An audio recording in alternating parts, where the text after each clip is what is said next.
Now watch this drive.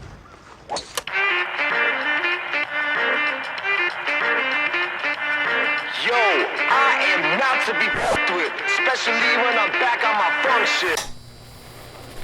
Recently, I've been trying to get a perspective on, my progression in life. I mean, where are we?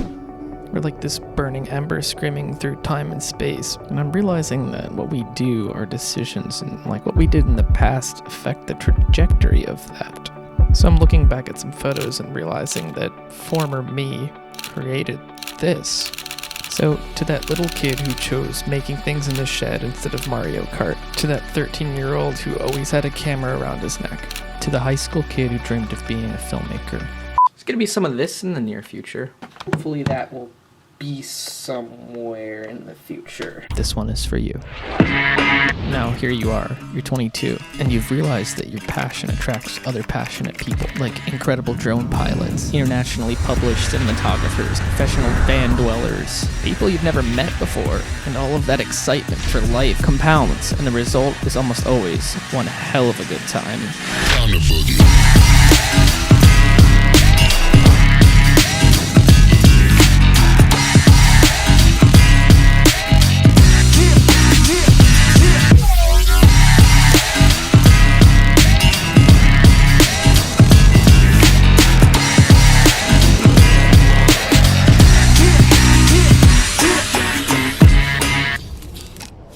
Right, so yeah, cool, whatever. You're a 22-year-old who's gallivanting through life. You don't have any responsibilities. You're living in a bus. You don't have any bills to pay. You don't have kids to feed.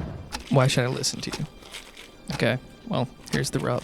Honestly, I think as a society, we've become so used to things on the internet being accessible anytime, being able to hit a pause button, resume whenever we want, that we forget that we're alive right now, and there's no pause button.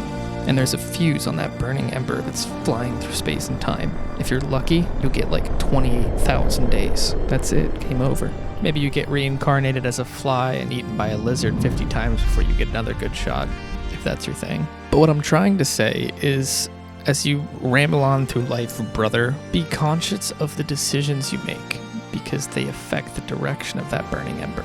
I'm realizing now that in this moment, I'm as much a reflection of the decisions and who I was in the past as I am, in a sense, training for who I'm to become in the future. So here's my advice. Make a deliberate decision to be excited you're alive. Death in the end is perfectly safe, so why fear it? Put down your phone for a second. Instead of living through other people, live for yourself for once. And often just making that decision to go for it is the hardest part. The rest just happens. You know, this guy might be able to explain it better.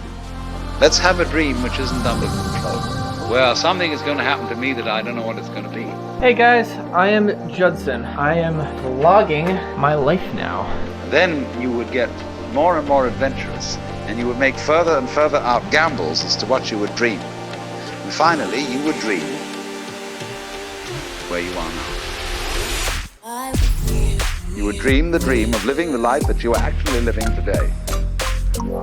That would be within the infinite multiplicity of choices you would have. Of playing that you weren't God.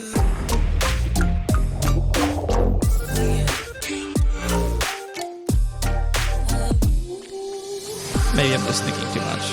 Well, if you're inspired, consider subscribing, and if you want to learn how to fly, visit backcountrypbg.com to become a pilot or better your skills. And without them, movies like this wouldn't be possible. So, thank you.